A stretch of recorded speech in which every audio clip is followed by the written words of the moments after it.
Welcome back to the Big Weekend Show. Former President Trump on a winning streak after dominating victory over Joe Biden in the debate. And now he's about to make his most consequential decision yet, his vice president. Christina Coleman has more. Gianno, there are lots of reports that Donald Trump plans to announce his running mate before or during the Republican National Convention, which starts on July 15th in Milwaukee. Take a look at the reported top contenders. They include Ohio Senator J.D. Vance, North Dakota Governor Doug Burgum, and Senators Marco Rubio of Florida and Tim Scott of South Carolina. They have all been out in full force showing support for Donald Trump in plenty of TV interviews, and they have a lot to talk about after President Joe Biden's rough debate performance Thursday night. Take a listen to Senator Vance on Fox News Sunday today. How could anybody think, having seen Donald Trump on the debate stage, that he couldn't do the job? Obviously he could, and that's ultimately what the debates really showed, is that we have two candidates, one who can't do the job, one who has failed to do the job, and that's Joe Biden. And GOP VP contender Doug Burgum did an interview with Jesse Waters on Friday, criticizing Biden's debate performance and his response to key issues facing voters. Joe Biden had no answer on inflation, no answer on the border. These are the issues that are affecting every American every day. So again, the Republican VP contenders are out in full force showing their support for Donald Trump as we all wait to see who he will choose as his running mate. Gianna? Christina, thanks.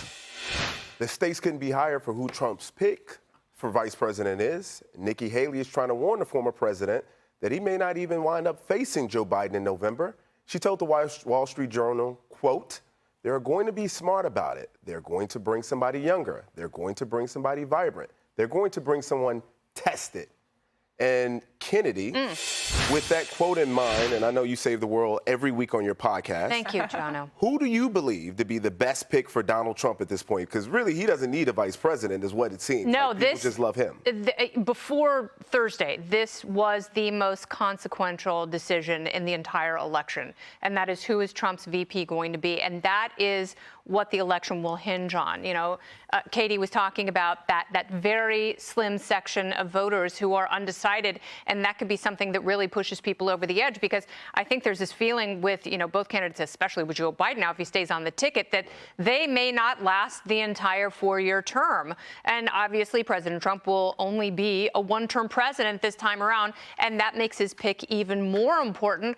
I tend to think that he likes the governors a little bit better. So I think that Doug Burgum is higher on the list than people give him credit for. I think that Glenn Youngkin is up there, not as high as Burgum. And I also think that Marco Rubio has shown his loyalty, his toughness. And when you look at someone like Rubio, who served with Kamala Harris when she was a senator, he would be very effective in a debate against her. And I think he would really relish that role. I do agree on those points. And Katie, you know, there's this idea that he can pick someone that no one is even talking about. Yeah. And our very talented colleague, Tulsi Gabbard, she had some interesting things to say about this, and I want to get your reaction on the other side. In order to win, you have to be able to bring in people who may not already be with you or already be a part of your support base. This is important not only for the election to be able to bring in our fellow Americans, but it is also important to do the tough work that will follow should President Trump win, to be able to actually root out the rot of corruption that exists within permanent Washington, to root out the deep state. I mean, I got to tell you, this is, she's an interesting person. Yeah. People have been talking about her. Yeah. She's brilliant. We have her on our air. Yeah. What do you think? Could she be somebody that he's thinking about? She definitely has been someone he has thought about in the past. She hasn't been listed on these leaks that they've been putting out, but that doesn't mean that she couldn't be the one. We'll have to see. But she represents a very interesting type of voter who's emerged in America over the past really 4 years. But generally speaking, politics in America has changed. Yes, there are a lot of disaffected Democrats who do not like this far-left wokeness party that is anti-common sense. You have Tulsi Gabbard leading the charge on that. She was courageous enough to leave the Democratic Party. She does not consider herself a Republican. She's not part of the Republican Party. But when you look at the voters that each campaign has to get to win, the people who have not decided, she kind of represents the attitude towards Washington, D.C. and the disgust with the corruption on both sides of the political aisle and just what politics has been representing. But in terms of the people who are on the list, you know, the campaign has been looking for someone who could potentially essentially carry the MAGA legacy and agenda forward to 2028 and win. So the Trump legacy continues in terms of what they want to do. Marco Rubio speaks Spanish. So the idea is that he could really go out and do a bunch of Spanish language interviews and get Hispanics to actually change their votes. And you've seen that historically, that Republicans are capable of bringing those people into the fold.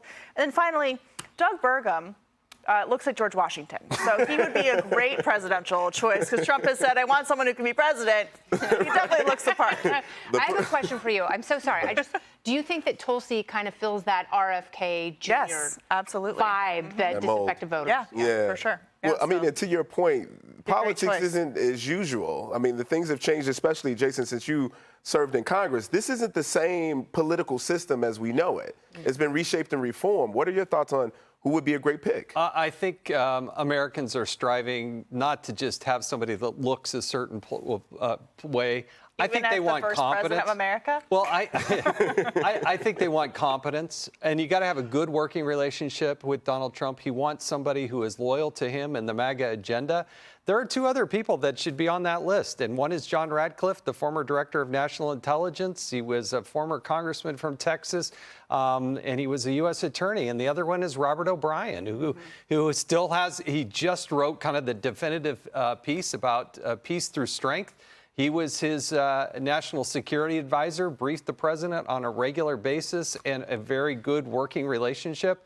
Again, kind of looks like he's from Central Casting. Yeah. Those two have great working relationships, and I think he should be considered. I hope the president's thinking about them in those roles. If not, they're going to be pretty darn senior in a Trump administration. And you're forgetting a third person, Jason Chaffetz. No. Hey, Sean Hannity here. Hey, click here to subscribe to Fox News YouTube page and catch our hottest interviews and most compelling analysis. You will not get it anywhere else.